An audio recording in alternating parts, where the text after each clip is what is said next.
Batman and Robin. Me too. This is Batman, and I've had like a super lucky week so far. How so? I was able to get 2 on-street parkings Oh. on Monday and on today. And as I was telling Judah in the pre-production meeting, that it carves about 5 or 6 minutes off. Oh, of it's the time. significant. I got here 5 minutes early. Yeah, it's significant. Parking in the garage, and no one's knocking parking in the garage. It's No, plus I'm saving a couple bucks at quite. the show. Would you? Well, let's talk about this when the cameras go on. Judah Whitcower, we can start the program when you're ready, my friend.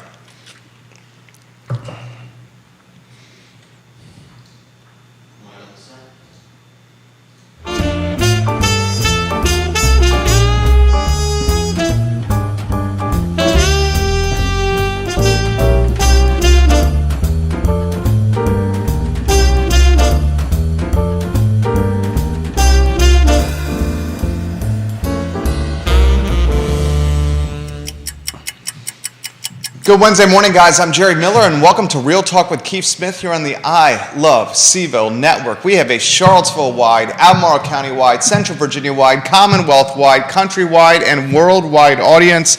And the most important viewer and listener is you, the one that wants to get engaged with today's program. A lot we're going to cover on the Wednesday edition of Real Talk, presented by Ross Mortgage. Yeah, Ross Mortgage and Realty Partners. And Scott Mortgage Morris. Who's out fishing. Who's fishing right now and enjoying the fruits of his hard work. Judah Whitcower is our director.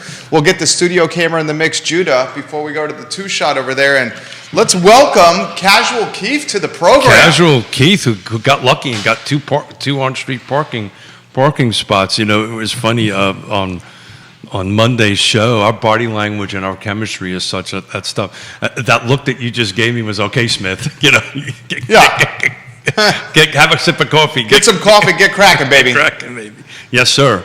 So look, I don't really have too much on the topic for today. You know, everybody knows we need inventory. Everybody knows this, and everybody knows that, and we're not supposed to use that word. We're not supposed to use that word. I know. What does Miss Smith want us to use? Severely under-rooftopped. No, I don't think that was it. I think that was something like that. Yeah, anything other. There's 2 words she doesn't want me to use. Pivot. 3 words. Pivot. Inventory and recession. Okay. Right. So, which we're probably going to talk about the 3rd one a little bit today.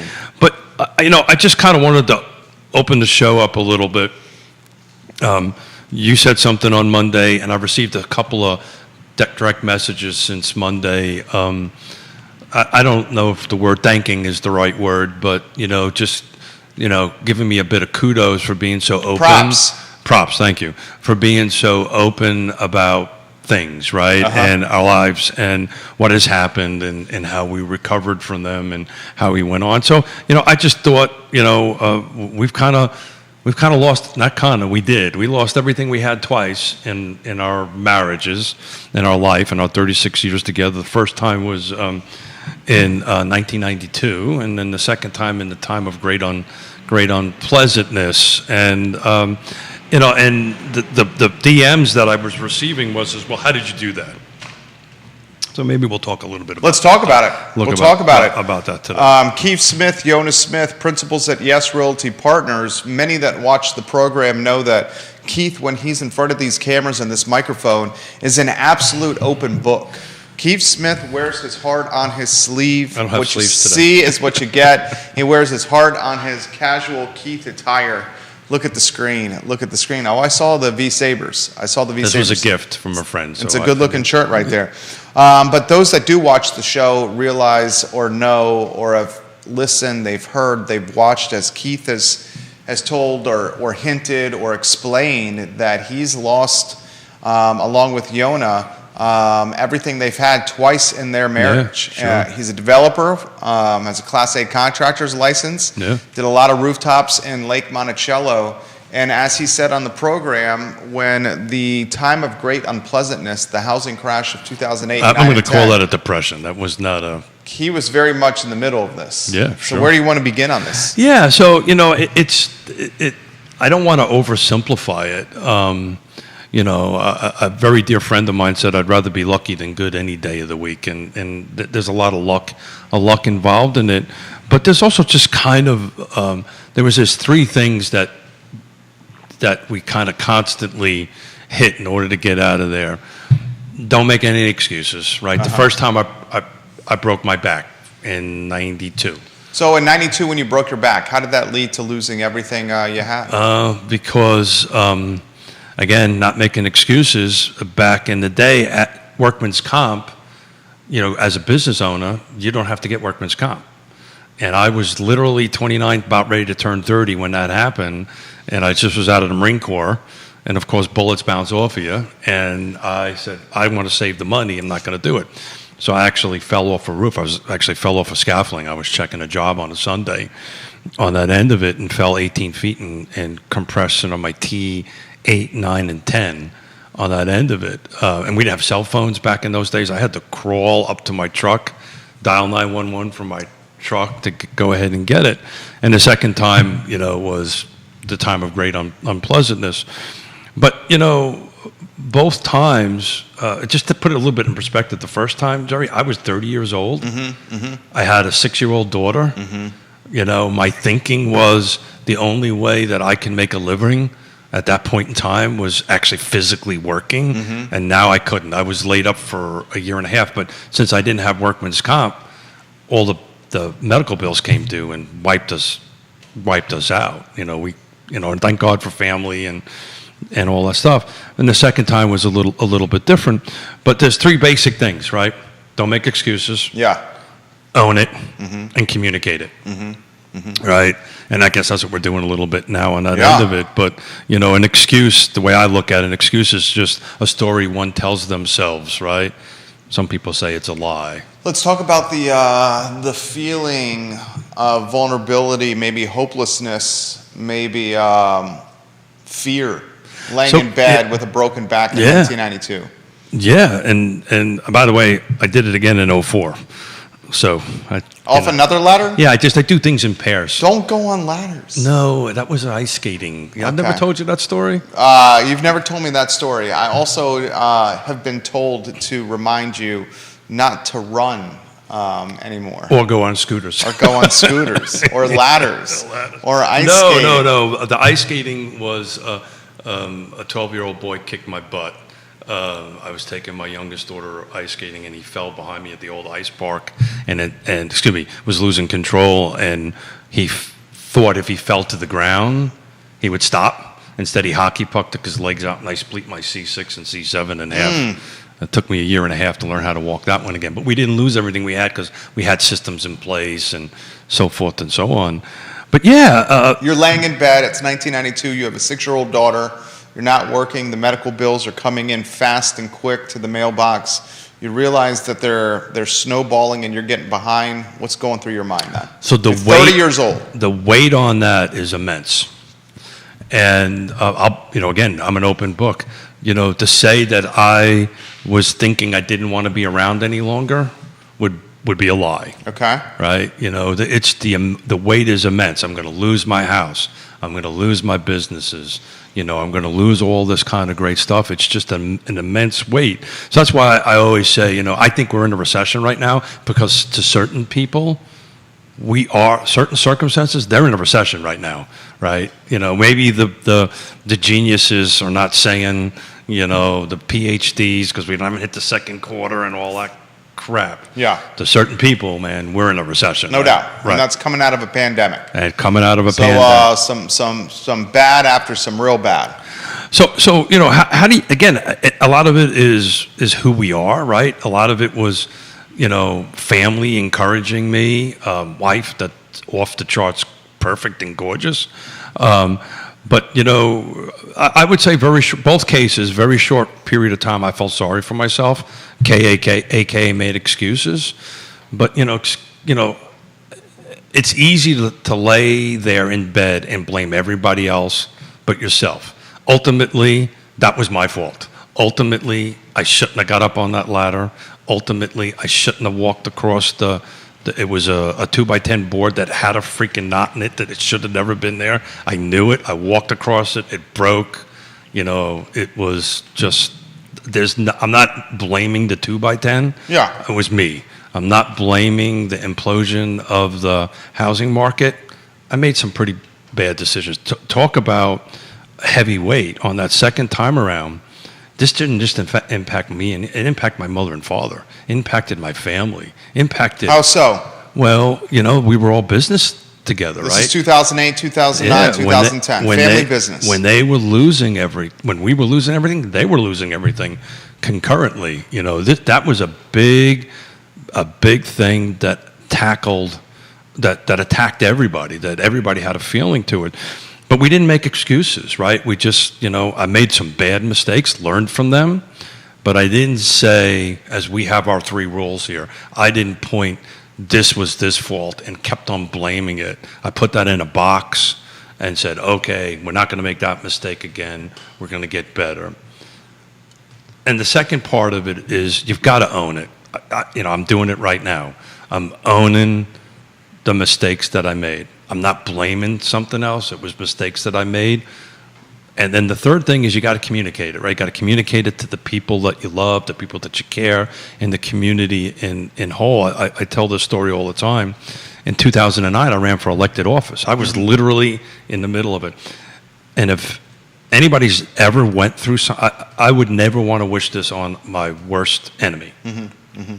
Not that I have any, but you would have, there was lawyers going to my kids' school trying to deliver documents to them, right? It was, you're going in front of, it just was an immense personal thing. But I ran for elected office. In the middle of doing all this stuff, I did that. And I remember the gentleman I was... You ran for elected office in the middle of being overextended during the housing crash of 08, 9, and 10? I ran for elected office in the middle of losing everything we had, going through, unless you ever had a banker, a lawyer, there were sheriffs that were coming up to the house giving warrants and debts. It was very, very intense on that end of it. Again, I didn't make any excuses. I owned it. I stood tall. I said, okay, but I ran for elected office. Literally, it was a 2-year, that's 3. It was a 2-year process to go through between 2008 and 2010 before it got finished. Finally got finished on that end of it. And I ran for office. And the guy I was running against kept on saying, at a debate actually, you're in the middle of losing everything. Why are you running for office? And I said, I didn't know there was a rule. Nobody told me there was a rule. I couldn't do this. But, I didn't cause it, but I also didn't make an excuse. And I was out communicating to everybody. And now, fear is an interesting thing. We've been doing this show for how long? Judah, how long? 3.5 years. Christopher Eagle, hello, buddy. I'd say 3 years. Real Talk with Keith Smith, 3.5 years. Yeah, we're at show 300 and something. I can't remember Yeah. on that end of it. But we've been doing it for For a long time. Well north of 3 years. And I remember in the beginning, right? People were telling me not to do this. This wasn't a good idea. This was you remember this, right? You were part of it, and there was fear. People were making excuses, right? People didn't, want to own it, and they weren't communicating, on the end of it. So I didn't make any excuses. I owned it. I communicated it, and we're out for show 300 and something. Almost 4 years into this. I think Judah may have found a timestamp for us. When you do, give us a 2-shot and jump in, or a 3-shot with a little mic action on that. So I didn't want to go too deep in the end of it. I'm glad you did. But Danny O'Day, hello. But there was, I want to pay respect to the half a dozen of folks that said, hey, so how did you do this? I know what I just explained was simple, was easy to explain it. Trust me, it wasn't easy to go through. Which one was the more challenging of the 2? Of the 3, actually. Of the 3. So Wow. the excuses for me was very quick, right? I stopped blaming other people, all right, and what are we going to do to fix this thing? And owning it, the excuses and owning it. The communication of it was hard. That's the hardest part of it. With Yona or with extended family? Well, you got to remember, particularly in number 2, in the time of great unpleasantness. 2008, 2009, 2010. I'm connected to everybody. Elected officials, state officials, And a lot of these people I still have relationships with, right? Subcontractors, their family, vendors, bankers, lawyers. We talk about this all the time, that, the reason why the economy was doing so bad during the time of great unpleasantness is the real estate ecosystem touches everything. Yep. So I'm in that everywhere. And so now I've got to communicate this. I've got to stand in front of Jerry and communicate and stand tall and communicate, hey, I'm not making any excuses. I'm owning this, right? I'm here. Say what you got to say. I'll take the bullets and the slings and the arrows. Stand tall. Not going to make that mistake again. Build trust again. Trust is a hard thing to, and that's probably maybe the fourth bullet, which I didn't write down, is rebuilding trust. That's a hard thing to do. It takes time, and you've got to just stay in there and do it. So it's easy to, it's maybe as difficult for people to talk about. It's easy for us to talk about it here, to go through it. Somebody who may be going through this or has to go through this, all I got to do is suggest to you is don't make any excuses, own it, communicate it, and start building trust back up. Catherine Dabney, hello, welcome to the program. Judah Wickhauer will welcome you with the 3-shot, and you can let us know when the first Real Talk with Keith Smith aired here on the I Love CVille Network, my friend. But we start. First episode I've got is May 3rd, 2019. May 3rd, 2019. So we're not talking 3 years and change. Yep. Yeah. And then we had a couple before we did that. With Yona. With Yona on the I Love Charlottesville before we started doing that. So again, it was, why are you doing this, so forth and so on. And anyway, I this is my way of saying thank you to these half a dozen folks. Thank you to the sponsors. But, that's how we got through it. Dan Pettit watching the program. He's got kind words to you here. Nice Dan. to see Judah today, were the kind words for Keith from Dan Pettit. We love you, Dan Pettit. Thank you. Love the kind words for Keith. The kind words for Keith are nice to see Judah from Mustache Dan Pettit right there. We love you, DP. I hope you have some court time today, Dan Pettit. Oh, he's probably down at the beach if I know him. All right, so my friend, you what'd you learn about yourself over those 2 broken backs, man? 2 broken backs, Judah, for the distinguished gentleman, and one. Apparently not too much, because I went. Dude, when you said you were going to run the 10-miler, I'm like, this man is bananas. I'll tell you, one of the qualities that is your biggest strength and your biggest weakness is stubbornness. I prefer the word persistence. Stubbornness. You, my friend, are a very stubborn person. Mrs. Smith would totally agree with you. Very stubborn person. You're very, but that's one of the things that makes you great, and is one of your strengths. I know about great. I have seen in the 3 years that we've worked alongside each other, the the old stubbornness saying, really caused some issues, though. You know the old saying, there's no sense being Irish if you're not stubborn. So Is that the saying? no, but I just made it up. Or my wife is Irish, and she could be quite stubborn from time to time. Oh, she would say that. She would say that. She would agree. Even if she says, She would agree. Jerry, let me give you a little 36 years of marriage advice. We have this conversation all the time. This is one she will not regret hearing. Okie She's dokie. probably chuckling over coffee right now. There you go. Well, we have to give her something that she can actually chuckle a little bit harder on that end of it. But yeah, so the question is what's the one thing that I learned? Yeah, what'd you learn? Persistence, right? And like you said, it's probably, or stubbornness, whatever you want to call it, but it's probably persistence on it. And actually, I've kind of got these little 7 fundamentals that we can talk about a little bit later. We've been talking about the market shifting, and we're calling it O-shift, and in a little. I mean, you saw the data released this morning, right? Oh yeah. Mortgage demand at a 22-year low. Yeah, sure.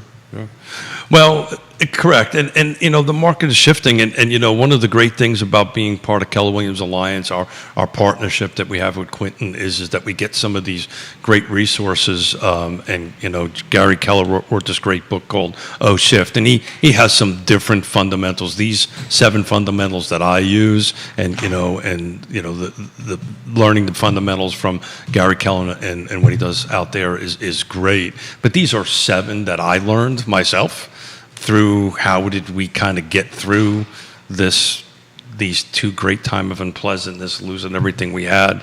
And part of what I'm trying to do here is educate a little bit, because it's coming, guys. You know, it's the shift is coming. What's your prediction of what's coming? What's on the horizon? Well, I think what's happening on it is more of a balance, right? That's and everything. There was an article I read this morning on. This is the Inman article? No, it wasn't Inman. This was on Housewire. Okay. Housewire. But anyway, and again, we got to come up with a different word for inventory. Yeah. But We can say rooftops. Rooftops. Okay. Homes for folks to live in. Okay, that's right? a mouthful. It is a mouthful. Okay. Inventory is a better word. Inventory is a better word. But we're not saying it. We're not saying it. We are not saying the word inventory. You are not hearing Just love- the word inventory. You know, there was a Houses for people to live in. There's a house of people in inventory. So there's a great joke about Bill Clinton. Bill Clinton was so smooth. He could say, "You don't see me. I'm not here." You know, he was so smooth. He could tell you something. Yeah. And even if it was plain in your face, he would absolutely believe it. That man is as smooth can be. But you know, look. The word that we're not using, inventory, that we're going to continue to use because we can't come up with another word for it. And please, somebody chime in who can come up with a better Danny word. O'Day, you're a wordsmith. There you Danny go. O'Day is a fabulous author. There you go. What other word should we use for inventory? And specifically, tight inventory, Yeah. which is the market we live in. Christopher Eagle. What do you suggest? Catherine, Grayson. So this Inman article was put together with 100 and something economists. Or maybe that was. I think that was the Inman article. That was the Inman article. Yeah. Thank you. Thank Yeah. you. I read that this morning. So it was a couple of hundred. There was 100 something economists. The long story, the short version of what we've been talking about forever on here. Market's going to balance, right? This word inventory that we can't come up with a second word for is going to start increasing a little bit. We're starting to see it a little bit. But there's such a pool of buyers, it's just going to balance out.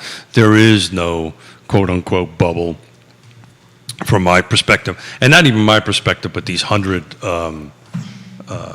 economists that, you know, are pretty Okay, sharp. we agree that there's not a real estate bubble on the horizon. And why we agree why there's not a real estate bubble is because the massive amounts of equity people have in their homes, they're not utilizing their homes as piggy We just banks, didn't build enough houses. pulling That's- HELOCs against them. There's a very shortage of rooftops. We'll see what Danny O'Day, DOD, comes up with a word. Travis Hackworth in Danville says livable stock. Danny says Keith's home for folks to use is pretty great and thinks that's awesome. And I think he sincerely means that. Yeah. Danny O'Day is a very straight Yeah, shooter. home Homes for for folk. people to use. Yeah, to quote my dear friend Anthony Harrow, how do you fix homeless? Put them in homes. Dan Pettit says Jonah has taught you well. Grayson says, Keith, that was touching. Thank you for leading the show with that. Jennifer also concurs. I'll relay what I was about to say. We have homes that have significant equity in them because Sure. they've had massive appreciation over the last couple of years. Sure. We have owners of those houses who have not utilized their houses as piggy banks with home equity lines of credit, which is what we saw in 2008, 9, and 10. We understand that the real estate market is not the bubble we face. I'm curious if there's other bubbles on the horizon. And Judah, I want your take on this, that you're fearful or mindful of. I'm not concerned So economically. other than housing. Yeah, I'm not concerned economically, Judah or Keith, with housing. I think housing is a good spot, Oh, I agree 100%. except for folks that are trying to get into housing as So first-time on the homebuyers. macro level, right, as we started before, right, I think we're in a recession because if you can't find a home and your rent's going up, right, double digits every year, fuel is approaching $6, or they predict $5 low nationally. I think you're going to see it climb a little higher than that. Food is going up, which was worse than food. You can't find anything. I think so. Real estate's not the bubble. Is there a commodities bubble? Is there a labor bubble? Is there a bubble associated with? So a labor bubble would insinuate that we have it's the opposite. Right? Over leverage, is there a labor issue associated to lack of labor? Neil Williamson per Merriam-Webster, synonyms for inventory: budget, forced, fund, pool, repertoire, reservoir, stock, and supply. Danny O'Day, if we're talking about a looming recession, we've got to talk about food affordability. Oh, yeah. That's another one that I want to highlight. That was my commodities bubble. Yeah, but okay, so a bubble implies a popping, right? So this is not a bubble as much as it's an inflationary problem, right? So I think we need to define what a bubble is for this conversation. All right, maybe bubble's not the word we should utilize. Is there an avenue? Crisis? An avenue of life that is on the cusp of crisis? So we know there's a housing crisis. Okay. Right? So you're looking for, is there anything else out there? But I don't think the housing crisis we're in, and jump in here, please. I don't think the housing crisis we're in Macro, 100%. is going to impact negatively the economy. So the recession that's coming, because it's coming, right? If you read this Inman article, every one of these economists say it is an impending recession. Again, Yona doesn't want me to use that word. She wants me to use an adjustment or some other. I mean, it's a recession. It's a softer word, but Yeah. it is what it is, right? We're already recessed the first quarter, right? We're probably not going to do the second quarter, right? I think you're going to see it bounce back and forth. I think the technical definition of 2 consecutive negative GDBs, GDP. Thank you. P. Thank you. Is probably not going to ever happen, but we will be recessionary. It's going to do this up and down, and it's just not my words. These are pretty smart people. What is the housing? What is the avenue of life that you're most concerned about pulling this economy down? Is it food? Is it housing? Is it gas? Is it commodities? Is I it think this it's war? Is it credit? Is it overextended households? Is it labor shortage? I mean, there are a lot of them. I think credit card debt's going to become a big issue here. A credit card, households in America are accumulating more credit card debt now. The data reflects that. What are you concerned about? Yeah, I think people are going to start having to make choices between which bills to pay, and they're going to eat, and they got to drive. So, I don't think this indicates a housing bubble, but I think there are going to be people that are going to be, This may be an defaulting. unpopular thing to say, or not unpopular, but I don't want to sound. I started off the show very personal, right? Yeah. Right, and we are personal people, right? We communicate. This is how we make our living. This is what makes us. This is what makes us human, right? How we communicate with one another. From a macro perspective, and I may be wrong, the time of great unpleasantness really hit our industry hard, which by the sense that the fact that we spider into everything, our industry, the housing industry spiders into everything, it impacted everything. I do not think and I think this is the point you're making, I don't think this next impending recession or downturn is going to impact housing that much. That's the exact point I'm making. It's going to impact real estate agents. I think it's going to impact the people that were, realtors. It's going to. I think it's going to impact first-time home buyers. It's going to impact people in the food chain. Yeah, I think it's going to impact people that are living pretty darn close to the financial margin. Well, I'm talking about in my food chain, right? In the housing food chain. And this is part of why I've been trying to focus on this shift for other real estate agents to do that. But I think you're going to see a good chunk of your colleagues stop doing the work that they're currently doing. So let's right talk now. about the time of great unpleasantness, because I know I lived through it, right? In the construction side of thing. But that's what happened. Everybody left, right? Everybody left the business. They went. Judah was the drywall guy, right, or person, right? And Judah, it went away, right? I think you could do good drywall work, by the way. Judah could do good Actually, drywall. I believe you could actually do that. He was patching some holes in the Macklin building earlier this week There you go. to get it ready for a new tenant. Should I go inspect it?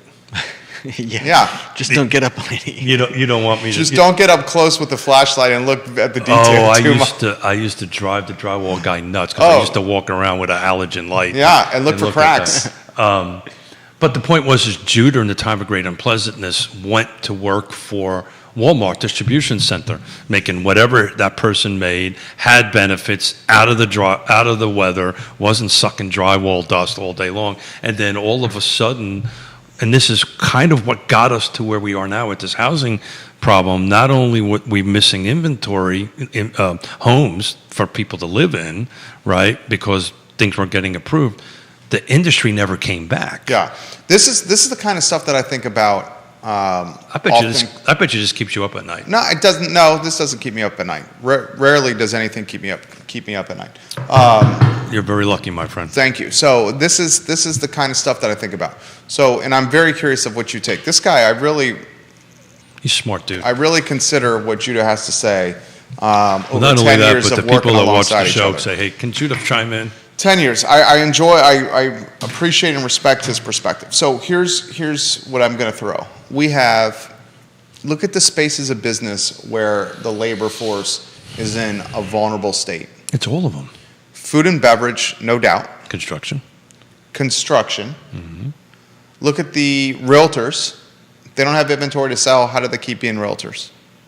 So are you talking about the amount of people in the space? The No, workers I'm in the talking space? about the vulnerable nature of Got the it. work they do. Food and beverage right now. Yeah, the they food- the- absolutely. I do not. I was. Food and beverage right now, the work is very vulnerable. The ecosystem of food and beverage is vulnerable I right don't know if now. I'm going to get myself into trouble, but I'm going to try it anyway. So I went to pick up sandwiches from Bagby's yesterday for the office. Love going to Bagby's on the downtown mall. The gentleman that owns it is Yeah. an And awesome. his son is right next to him. And his son is right. It's a wonderful family thing. And I went in there, this me being me. Hey, how you doing? I need to, order these sandwiches and all this stuff. And he goes, look, Keith, it's going to take about an extra 10 or 15 minutes. I'm short-staffed. Yeah. And he said to me that, I just went through 18 months and now I'm dealing with this. I don't know if I want to do this any longer. And it made me think of a conversation you brought up on Monday. And I said, please, hang in there, man. Hang in there. Hang in there. Don't give up now. What did I bring up on Monday where you that brought was up, the answer? you brought up on Monday about some of the businesses that you're trying to sell, Uh-huh. right? That Yeah. they were, hey, you went through all this. Is this really the time? Oh, me saying this to them. Yeah. So here's where I'm getting at. I thought that was an insightful thing you said. Here's where I'm getting at is you have people, humans, in food and beverage that are uncertain about their work. You have people that are realtors that if they don't have inventory to sell, stock, pool, repertoire, whatever the hell the word we're using is, they can't do business. You have mortgage We're not using demand at a inventory. 22-year low right now. 22-year low for mortgage demand. Did you hear that, Judah? 22-year low for mortgage demand. Look at all these spaces or verticals of employment that are out there. And look at how many are just like uncertain or vulnerable or on shaky ground. Like what if we don't start tapering down, or if we don't start managing some of these headwinds, like the But how are you fuel, gonna do that? the cost of goods, the gas, this war, I don't have an answer for that. Yeah. Like these verticals of employment are going to get worse and more shaky and more vulnerable. I think they've been heading in this direction for a long time. I mean, if you look at housing, people used to be able to have one person working a job, and you could buy a house and Yeah, but What you did, literally you. Yeah, but that was not something that I did on my own. The point that I'm making is that 60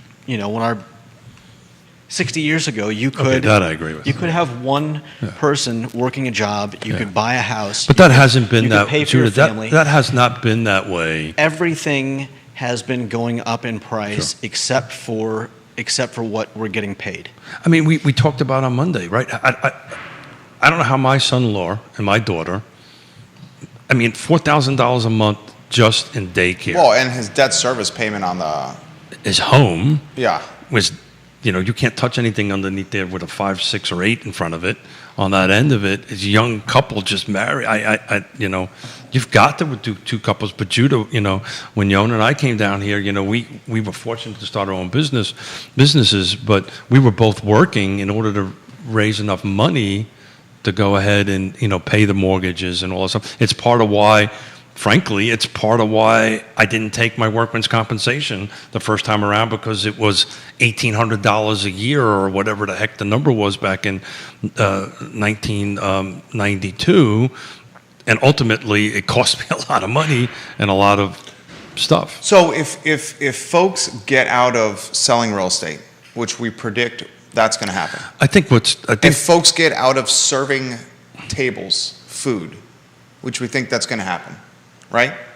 If folks get out of hospitality, because we think that's going to happen.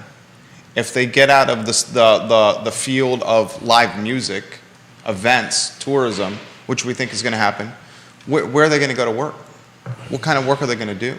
I think eventually those things will come back, but we're just in a extremely troubled period where people are looking at the last 2 years when what do they say? The American people on average, well, not on average, the American people lost something like, I don't know what it was, $60 billion in the last 2 years. But guess where that money went? It went to the billionaires, the people that are the Jeff Bezoses and the Elon Musks. And people are looking at like this. It's almost like the water going out before a tsunami. Look at all this money. Yeah, I'm talking about the people that are, you know, the people that are out of the market for jobs right now. I think they're all looking at this mess that we've got going on in this country and thinking, how do I keep up? And if you can't keep up, like I've said it before, I think people are pooling their resources, living together, and, you know, staying in people's basements. Well, that's interesting. We talked about that on Monday. There was an article in the New York Times that's what they were happening. You know, people are starting to roommate up within rooms, right? One particular room. Look, I don't.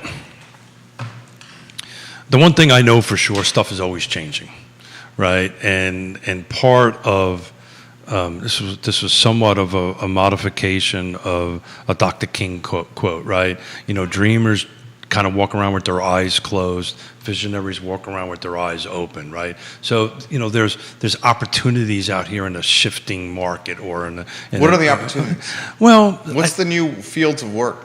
Yeah, well, what are people pursuing? Highest level of education cost to go to college in the history of America right now. Yeah. If someone wants to reinvent themselves and go to work. How come we don't have more trade schools? If someone wants to reinvent themselves and go to work, what are they going to do? How are they going to afford it? They just took off 2.5 years with this pandemic because they didn't work. What are they going to do? Yeah, well, the barrier of entry has never been greater to finding or transitioning into a new career than it is right now. Yeah, so my oldest daughter is a tradesperson. She learned a trade. We were fortunate enough to send her to a school to go ahead and learn her trade, but she does very, very well on that end of it. So, you know, if I was talking to a young person right now, you know, depending on what they want to do in their lives, I think the point you're trying to make is unless you're a doctor, lawyer, engineer, and even some of them are getting I talk to my son-in-law, you know, doctors don't make as much as they used to make these days. But, you know, you can go out and become a skilled plumber, a licensed plumber, and you can make as much money as a doctor. But that's not happening. And I think the problem is that if you look at, go look at... I agree with you about that. Go look at job openings.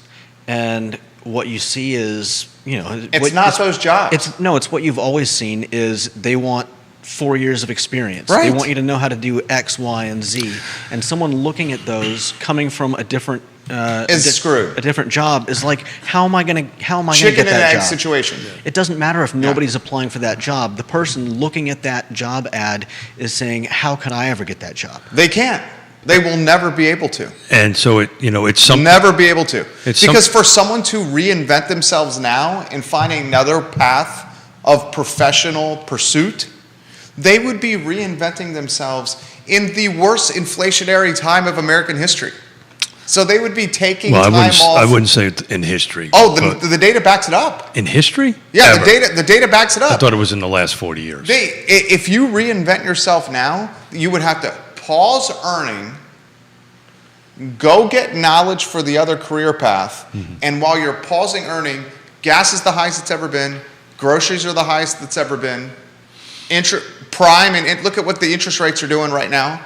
It's the worst time to reinvent yourself ever. Okay, so what are we supposed to do? Put our head in the sand? My question for you and not is, try? what are the folks And that are put- going to reinvent themselves do? That's the You point know, of this conversation. I What are they going to do? What field of business? Hardship I don't think the three hardship breeds innovation. And out of this hardship, some kind of innovation is going to happen from COVID, Sure. from this freaking inflationary time, from this Sure. geopolitical crisis. What is the innovation that's going to come from There this is crap? always when I mean by opportunity, it's innovation. I don't know what it is, but somebody's going to come up with some opportunity or some innovation in it. But look, this may be the worst inflationary time in history. I look at it a little bit differently. I lived through the 70s. I was a young person at that point in time, but I remember, we literally didn't have food in the shelves, right? And we had, total of 5 brothers and sisters on that side. We literally didn't have food, right? And we had to make very hard decisions to do that. We didn't have gas. You had to wait online to get gas. You had alternating days back and forth and that kind of great stuff. So none of this is ultimately new. It's just different, right? And it's impacting people in a different way because, it's interesting. I was This is happening out of a pandemic. Oh yeah, which is last time that happened was in 1918. Happening out of a pandemic. Sure. That's the difference. Sure. We're also much more connected, so I think for a lot of people, Yeah, that's what I was gonna if get you're if you're even slightly connected to the news, then you're Brainwashed, inundated, Well, bombarded. You're seeing gloom and doom. But we're connected digitally. We're not so connected personally like we used to be anymore. Right. And Right. that's why I've said in the past that I think we need to get back into the habit of being in community with each other. So I don't have the exact number, but How are you going to do that when housing is so expensive? No, it's not about housing. It's about looking out for the people that around you. Well- It's about knowing your neighbors and knowing when they are in trouble so that you can help. Or having because family. if we're not like that, then like you said, we're not as connected as we used to be. we have And- the same we have that problem right now. My daughter got sick, right? Wasn't COVID, but she was sick and couldn't take care of certain things. My wife and I couldn't get up there to help them do that because we were 8, 9, 10 hours away. The time when we lost everything we had and I broke my back, my mother and father lived 3 miles away from us, right? We always had somebody close by to help. You're seeing a lot of this disconnected, but it's interesting. I don't have the exact stat, and if Neil is watching or somebody He is watching. somebody who can get on a computer a lot faster than I can, this multi-generational housing is picking back up again. Daniel Pettit, we're in a situation where more and more families are going to move in one house because of costs and they have Yeah, to. that's exactly right. And that it's 2 reasons. It's cost. There's no inventory. It's probably 3. It's also because they can work together. So take it a step further. If these financial circumstances and economic circumstances are creating a scenario of multi-generational households, Which is not new, by the way. where many families live in one house, many generations live under one roof. Look at the Irpy. Irpy's a good example of this. But I grew up around that. It was always that way. My mother's Italian side of the family. Then if they're living under one roof, does that mean that then filling these jobs won't be as big a priority? Because they're sharing the burden of housing overhead? I think it's already But happening. they still need a job. Well, the point he's making is they're multi-generational housing, which is allowing them the financial freedom to not work So look or at to it. significantly cut back. Isn't that what you're saying? So look at it this. If 1 or 2 people in a large group have enough to cover the cost of housing and food, then they can live in community with people who are struggling and help So out. if Yona and I didn't have our businesses, right, we were at a certain point, which we're not there, and whatever, we can move up, not that, God forbid I do it, but we could move up to Connecticut, live with my daughter and son-in-law, and save them $4,000 a month, because we take care of the kids. So how many folks are doing that? We had Amanda Spagoni talking about this on Real Yeah, Talk I on a remember. Monday, how Amanda and her 3 kids, she said this herself straightforward. I respected her vulnerability. She said, I'm divorced. I have 3 kids. I had to move in with my parents. They live in Forest Lakes. Yep.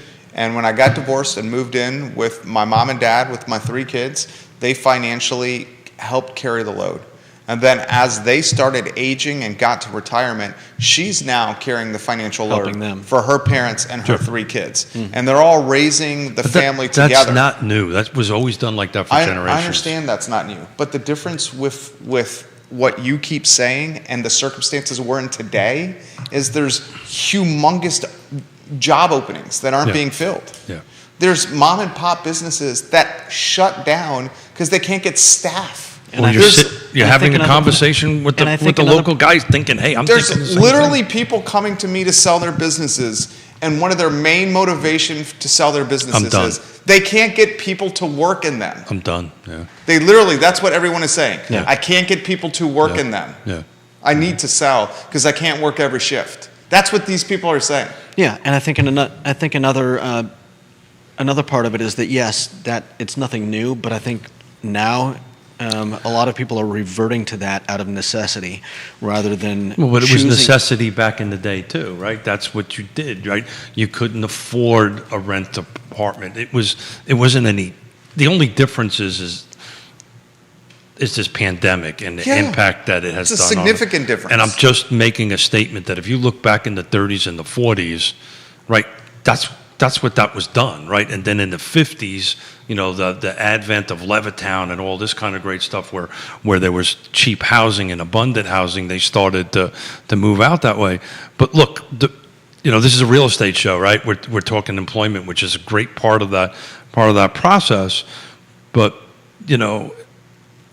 I think the difference here, and maybe I'm hopeful that maybe there's a groundswell going on here that, and I'd love to get some NIMBY folks on here to really get them to explain to them why they take the position that they take and kind of debate that conversation. But there seems to be a swelling of hey, we need more inventory, and there seems to be from a I may be wrong, from a political side of it or regulatory side of it, I'm hopeful anyway, that there's going to be allowed to get some more units in the ground. My fear on that, by the way, is I think it's going to be too little too late. Oh, it's way too little too late. Yeah. Fear, that's 100% what's happening. Yeah, too little, 100% what's happening. Too little, We too had Supervisor Diantha McKeel on Real Talk with Keith Smith and specifically asked the question, can we expand the growth area from its current 5% of Albemarle County? And of that 5% growth area of Albemarle County,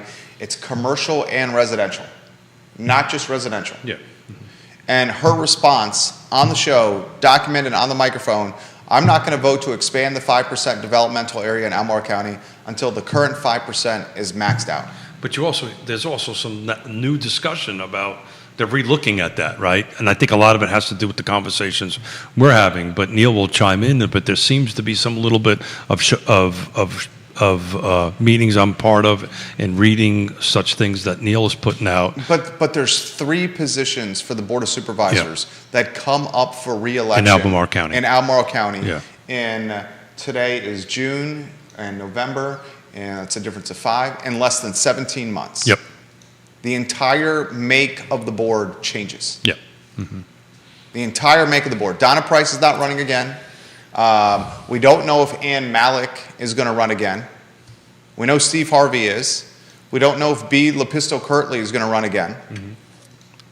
The entire board is going to shift with this makeup. So here's the political reality of that, or the practical reality of that, not the political reality of that. even if there's a shift of the board 17 months around for pro-growth, pro-expanding that, it's going to take a substantial amount of time just to work through the system. No doubt. To get it. So even if we're years out. So I think I think if you get Diantha back, we get Diantha back on the show and kind of ask that question again. I think the question is get it, you should be thinking about growing this growth area, but what can you do to expedite housing within the current growth area? They need to start making the process a lot easier. And Have we faster. seen any indication that's going to happen? No. I mean, heck, there's a letter sitting in front of you that about Charlottesville and NDS, right, that is being circulated amongst real estate professionals, development professionals, engineers. Basically the basics of the letter is, hey guys, you got a problem here. You can't get anything done in Charlottesville. Yeah. You can't get permits done. You can't get plans approved. You can't do anything. Well, hold it. Time out. If I've got 5... Judah, you know very close hand about this. Well, not personally. Well, Family. Kind of personally.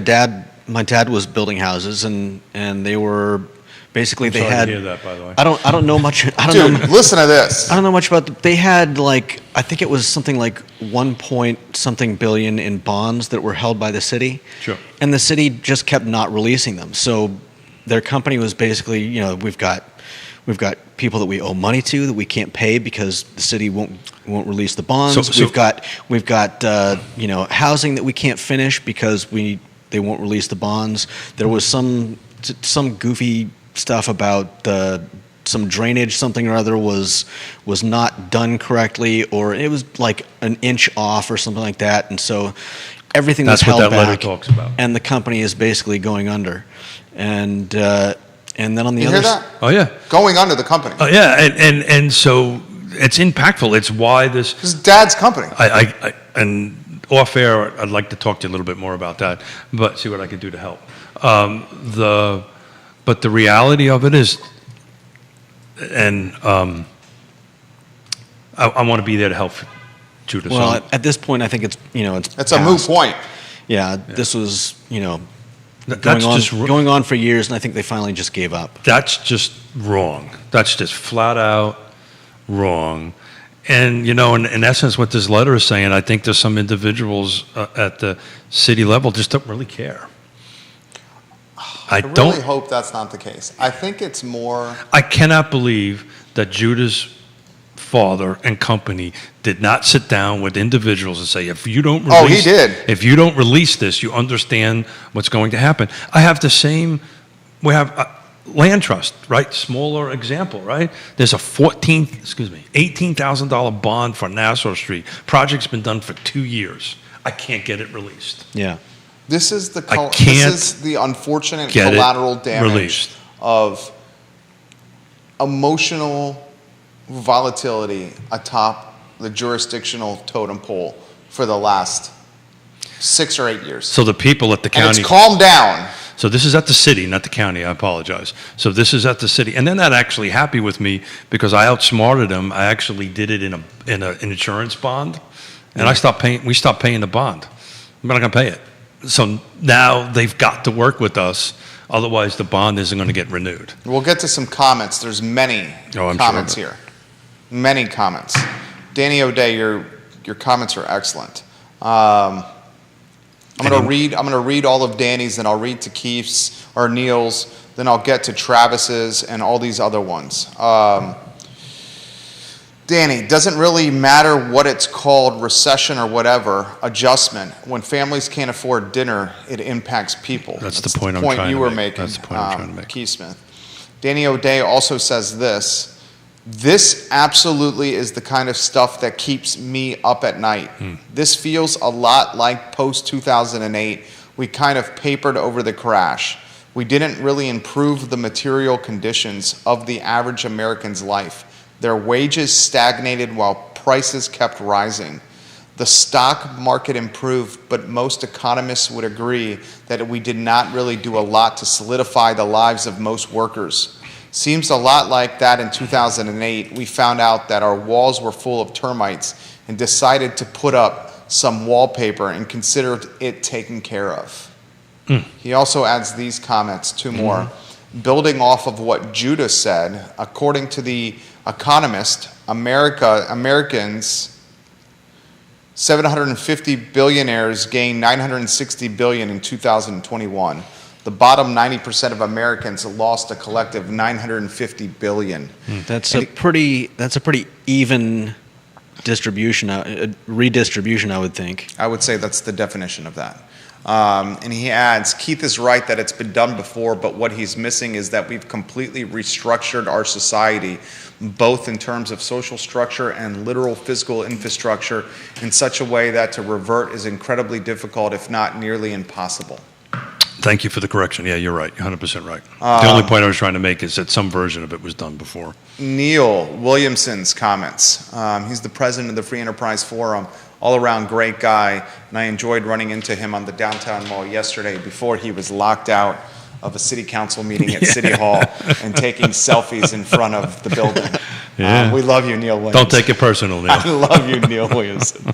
Businesses have been hampered in the current environment. Did you see Neil's post about being locked out of the city council meeting? No, I don't think I did. Yeah, but I don't. He only got like the I top know, he half didn't get of his full face He in didn't get his there. full. He got the top I know, half of got half his his head. face. He only got- He got I think he was trying to get the American flag in the building. I think he was trying to get rid of it. All I got was the shine on the top. I thought it of was his head. hilarious. I Neil is the love man. Neil so much. He says businesses have been hampered in the current environment, not least by a shortage of workers that has left nearly 2 job openings for every available worker.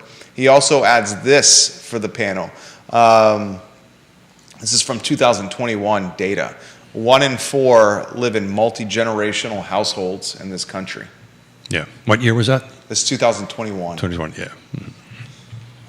Travis Hackworth, I wonder, do we start to see a shift back to neighborhood communities and businesses? I hope we do. I'm a huge proponent of locally owned businesses, neighborhood communities, and shopping local. My fear is the locally owned businesses, many we represent, and with our advertising agency, they're getting pushed out of business. Yeah. So that's this live, work, shop proposal, which is great.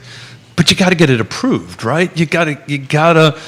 The jurisdictions have to allow this to happen, right? And again, what is old is new again. Like where I grew up in Brooklyn, that's what I didn't go out of my neighborhood because everybody was living in the same building, you were shopping in the same area, and everybody was working within the same neighborhood on that end of it. That's how it was. And it's also, guys, it's very clear. Katie Pearl, we'll get to your comments in a matter of moments here.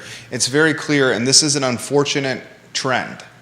When inflation peaks and spikes and gets out of control like it is now, and when American households have their dollars and their pennies pinched like they are now, they do not have as strong as a commitment to shopping local, and it becomes much more of a commodity play. Sure. You have to stretch the dollar. You have to. And it's the locally owned businesses that suffer because they don't have the purchasing power to pass savings on to customers. Right. So customers then start big box shopping and not locally owned Well, they shopping. changed their buying habits. I was in Food Lion on Sunday out at Lake Monticello because I did a quick little shopping in the morning, and I was actually having Mom and Dad over, and I was making some meatballs and spaghetti, and I went in the pasta aisle, and there was no pasta. It was literally no pasta.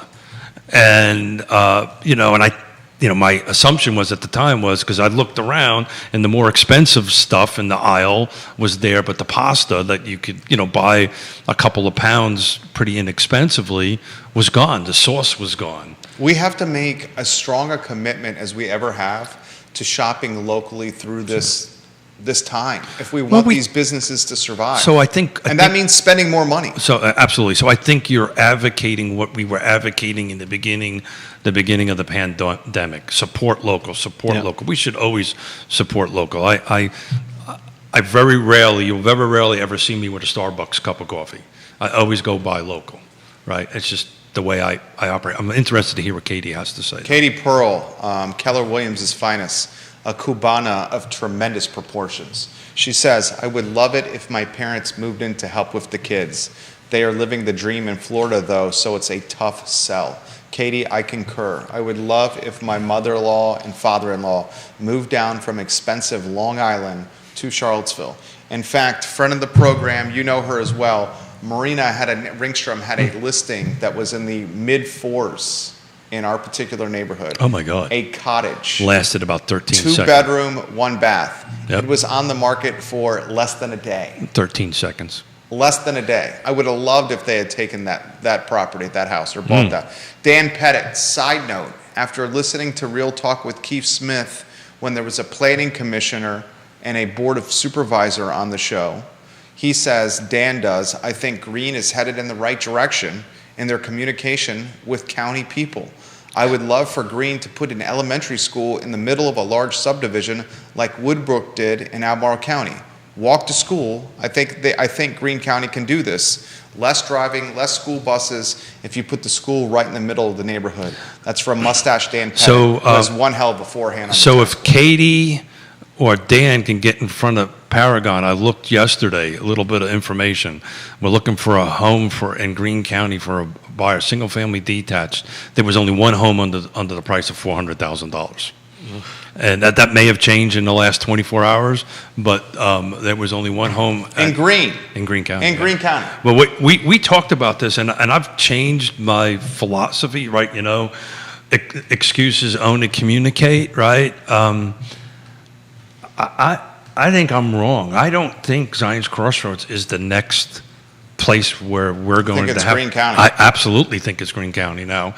I think the politics is there. I think the now that they've got the control of their own water system, I think they've got the infrastructure. They're very pro-business. They're solving their internet issue on an aggressive format on it. I think you're going to start seeing some pretty sizable movement of new homes out in Greene County.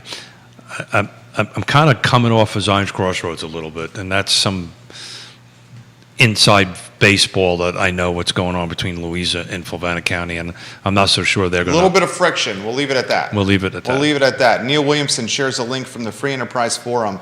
The headline, Greene Board of Supervisors turns down 17-acre proffer for new elementary school in Ruckersville. The byline, the talented and enterprising Brent Wilson. Just a fantastic field officer. I think that was part of the 55 and over project that they were trying to get approved. And I'll tell you, I think since then, the politics and the thinking has changed. I think if that project would have come up now, we'd have a better chance of getting approved, in my opinion. So why don't we wind down the show with this? If we have massive reinventions of professional careers, where are they going to go to?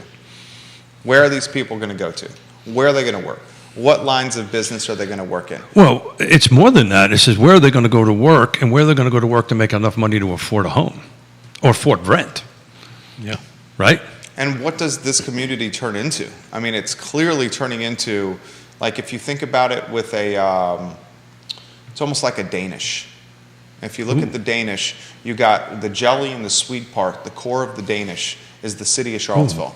And that jelly in the core of the Danish is extremely wealthy and homogeneous. You need to stop it. I'm hungry. It's extremely wealthy and homogeneous. The rest of the Danish is not so homogeneous. Yeah. Yeah. I mentioned this on Monday when I was up in Connecticut. I had a half a dozen phone calls. And these are folks that are nurses, cops, firemen, teachers, right? On this listing that we have for the land trust. And actually trying to run them through. We can't even help some of these folks. I mean, this is just out of control. And it's interesting, and we're going to have a new construction folks on Friday, which I'm excited about, talking about what some future projects are coming up, and from their perspective of this shift of the market going on that end of it. But the reality of it is, where is I had this woman in tears, right? I couldn't help her. Talk about helpless. You know what? When I lost everything I had a plan, right? I knew how we could go from losing everything we had to where we are today. I knew we could do it because we controlled it. I can't help this woman. And there is nothing, this wasn't helpless. I never felt helpless here. Felt a little sorry for myself for a short period of time, but I never felt helpless. Talk about a helpless feeling. When you have a woman with a child crying, I can't afford my rental anymore, I can't go anyplace, that's a helpless feeling. Travis Hackworth watching the program, he's saying if Charlottesville cannot accommodate you, come to Danville. We can. If CVille won't give you the permits, come on down to Danville. We'll make it easy for you, and we need housing of all types. That's the king of Danville There you himself, go. Travis Hackworth. Danville is But appealing. that's what's going to happen. That is what's going to happen. That's exactly what's going to happen. And it's interesting because that letter is just sitting in front of you. You know, nobody wants to do a project. Right here. Nobody wants to do a project in Charlottesville anyway.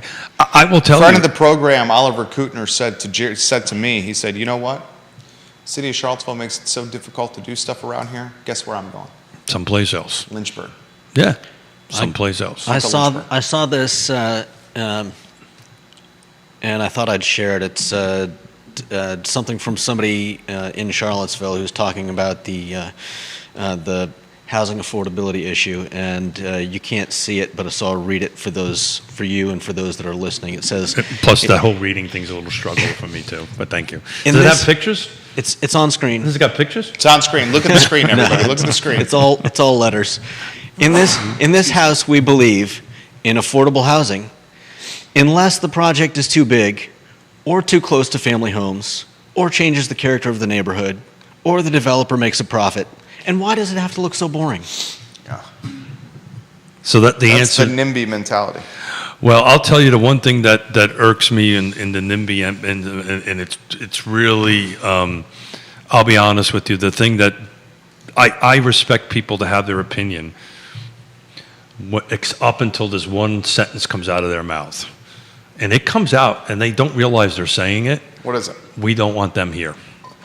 In essence, that's what they're saying, and that just burns me to no end on that. That angers me when they have that. I get you can have your opinion and all that kind of great stuff, and at some point, and I've actually tried to ask a few people that support NIMBY to come on here, and they won't Who would come on and go up against us. well, or just take the NIMBY Yeah. stance on the talk show? Yeah, well, you know, if they feel that There's one thing, NIMBY is one thing.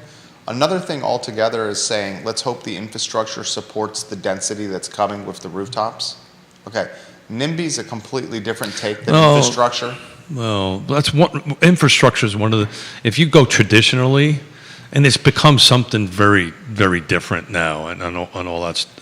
The moniker is very different, and the fact that YIMBY has backfilled some of this stuff. Yes, in my backyard, and it's.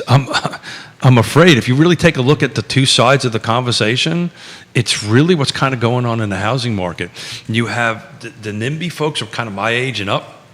The YIMBY stuff is your guys' age on that end of it. Well, yeah, because they're pleading and begging to get in the house, and they can't. So it's interesting because I had a conversation with a couple of folks about this, and my response to it was, well, hold it, time out.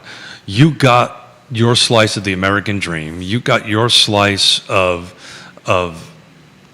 wealth building. It's kind of like IGM. I got mine, but it's not okay for you to do it. It's kind of like I don't want you, those people. It's here. even not- worse. I'm Yeah. seeing apathy with boomers who are pretty much towards people my age. apathy from boomers Oh, got pretty it. much saying to about their kids. Yeah. Johnny and Susie will never be able to afford to live in our town, and Yeah. they're just okay with it. Yeah. Well. They just don't even care. They're just, it is what it is. So- when the boomers become apathetic about their children living in their community, that's concerning. We didn't get to the 7 fundamentals. So No, but we had a great show.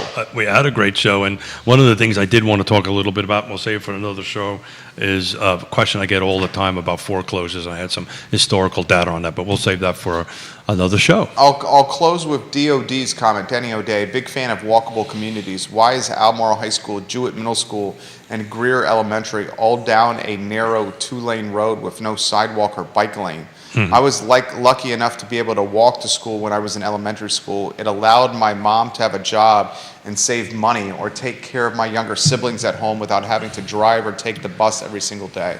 Dan Pettit, I hope you have a great day as well. Sounds like you're biking Riverview Park.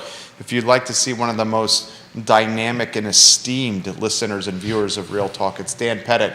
He's on a bike at Riverview Park in about an hour. Nice. Strawberries, I and tried look at the light. It didn't work. I pinched the bridge of my nose. You pinched the bridge of your nose? That works for me. Yeah, well, I followed the lead of the genius here. Strawberries. It and didn't look at work. the light. Strawberry. Look, this was great. Dynamic show. I love our Batman and Robin and Alfred shows. Alfred was in the mix. And it's amazing. I spent a half a day yesterday prepping all the stuff, and I love it when we don't get to it. We talked about your recovery. Yeah. But there was a couple other things I wanted to get to, but I'll just kind of end it on this. I constantly get asked why I do this show, and because it makes me better at what I do, because I have to read and I have to be prepared. Give them a tease on Friday's program. Yeah, like I said earlier, we're going to have Amanda Lamont from Stanley Martin Homes, and we're going to have Christopher Bremett from Bramante Homes, and we're going to talk about the O shift that's going on. So if you're interested in local new construction, this is what we're going to talk about on that. And there's been two back-to-back shows, the three amigos here, but I'm looking forward to getting back to the panel discussions. Court time for Dan Pettit potentially in the future. He's on the bike at the park now. Friday, Amanda Lamont, Stanley Martin, Christopher Bremett from Bramante Homes. If you want to hear about the plight, the trials, and the very few tribulations of new construction, Friday's show is the show you should listen to. So the reason I was excited about it, And you've got big and boutique and custom. Well, custom and production, right? Yeah. So what's the difference between the two? So we're going to do a little bit of construction 101 too on that end of it. That's a great topic. Friday's show is going to be awesome. Keith Smith, you crushed it. Jerry, thank you for doing that as always. I love it. The show airs on the I Love Seville network, but it's archived on realtalkwithkeithsmith.com. What an awesome logo. An incredible logo and a very smartly and efficiently designed website, if I do say so myself. And particularly when somebody stays out of it. realtalkwithkeithsmith.com. Yes, clients that are listening to the program, we love you. We'll leave it at that. Yeah, We'll leave it at you pushed me for a while, but I do listen to you now. Thank you. I appreciate that.